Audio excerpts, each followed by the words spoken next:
Hi.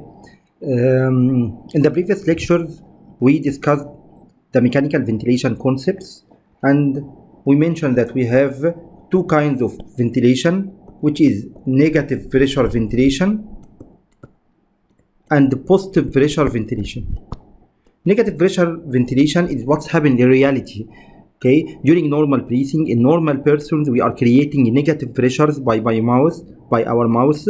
Then from the air will diffuse to the oropharynx and the nasopharyngeal airway. Then it will diffuse by negative pressure to the trachea and will suck to the alveoli through the negative pressure created through the pleural spaces.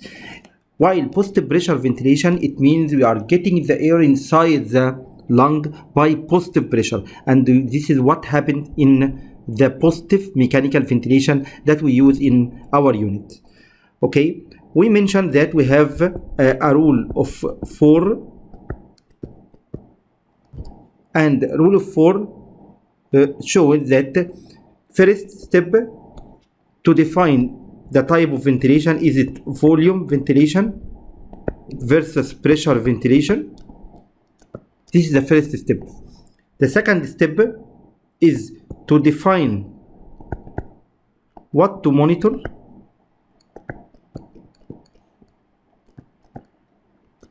what kind of monitor we are using. The third step is to identify the mood, identify the suitable mood for ventilation. And then the fourth step will be to do the initial setting, which is going to be addressed in the next lecture.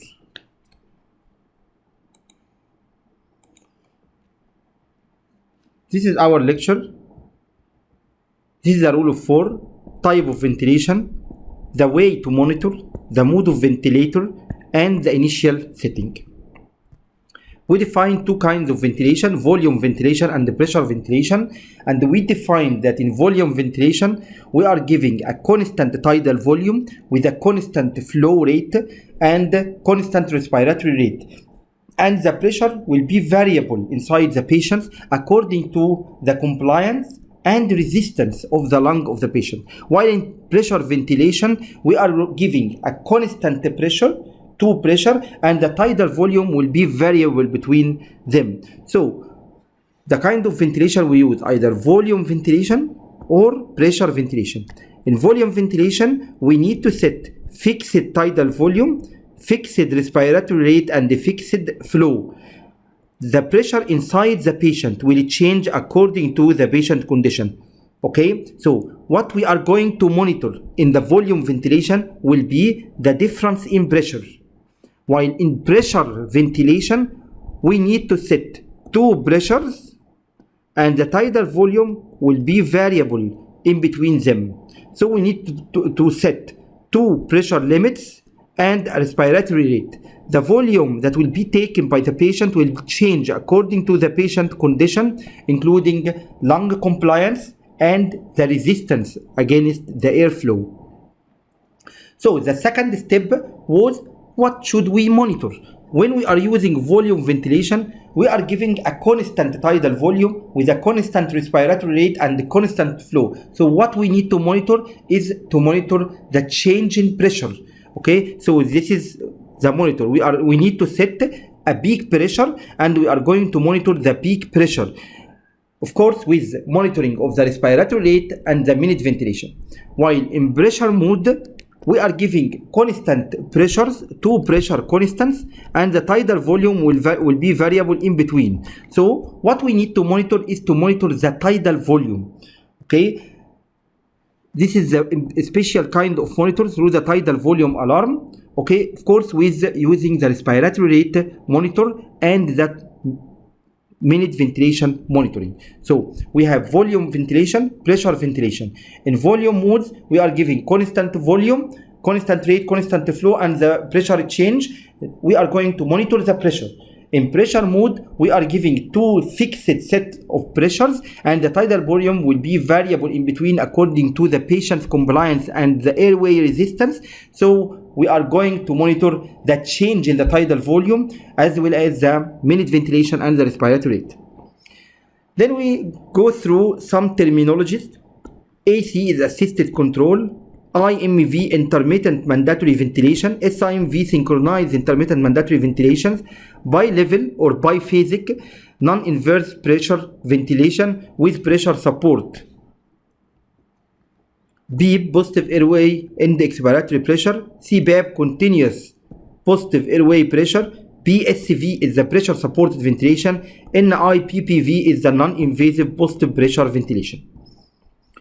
What are modes of ventilation? We are going to talk about the basic modes of ventilation. We talk about the control mode. In the control mode, it's like the ambu bag or like the ventilator used in the anesthesia or in the OR. We are giving fixed volume in a fixed rate and fixed flow. The patient is not allowed to trigger or not allowed to take any breath by himself.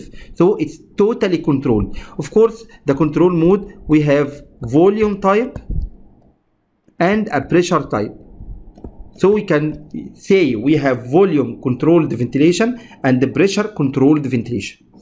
Okay, in the control mode, all the breaths are mandatory. We are giving fixed breath. The patient is not allowed to take any breath in between.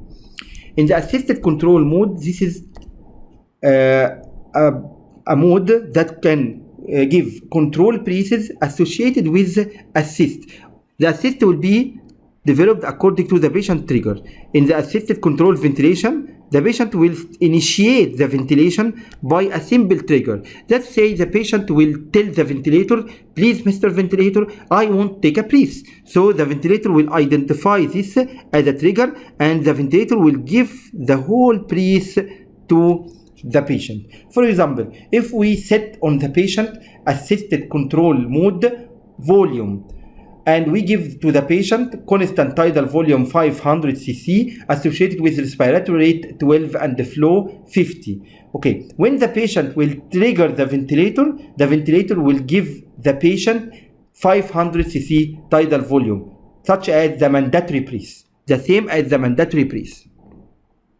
This is the assisted control mode. This is the controlled breath. As you see, it's totally dependent on the ventilator, and this is the assisted breath. You can find here that the patient started to trigger the ventilator. Triggering, it means that the patient tells the ventilator, please Mr. Ventilator, I want to take a breath. This is the definition of trigger. Okay, when the ventilator identifies that the patient needs to take a breath, the ventilator will give to the patient a full mandatory breath. Okay, this is the assisted control ventilation. What is the SIMV or the synchronized intermittent mandatory ventilation? In this mode of ventilation, the patient will take like the same as the controlled breath. But in this mode, when the patient triggers the ventilator or when the patient tells the ventilator, please Mr. Ventilator, I want to take a breath, the ventilator will identify this and will allow the patient to take the whole breath using an extra support with what is called a pressure support. So in the SIMV, we are going to use a new bottom, which is the pressure supported mode. Okay, so SIMV, it's the same as the control ventilator plus the presence of pressure support. What is the PEEP? As we explained in the lecture, the PEEP, it is the positive end expiratory pressure. As we mentioned before, all of us in normal population, we have a normal PEEP. What is normal PEEP developed from? When we are taking a whole inspiration and then we expirate, get out all the expiratory breath, there is a small volume inside our alveoli which is called the residual volume. If this residual volume is not present, our alveoli will collapse. This residual volume will create somewhat pressure inside the alveoli, which is called PEEP. This PEEP will allow the alveoli to maintain, not collapsed between the expiration and the inspiration, and to maintain air gas exchange in between breaths. So all of us have normal PEEP. To simulate what's happened in reality, we need to set a positive end expiratory pressure. Of course, this will be here as a positive PEEP because we are using positive mechanical ventilation or positive kind of ventilation. Okay? As you see here, this is the PEEP. The pressure here did not return to the baseline. This is the PEEP limit. This video will give you some explanation about the PEEP. Continuous positive airway pressure is a total pressure mode and is a totally spontaneous mode. In this type of mode, the ventilator does not give the patient any mandatory or controlled breaths. The patient will initiate the breath will trigger the breath, and the patient will take the whole breath by his effort with some support from the ventilator using what's called a pressure support. So a CPAP is a completely spontaneous mode. We can use it in weaning. It depends totally on the patient work of breath. Thank you. This is what we mentioned in our previous lecture.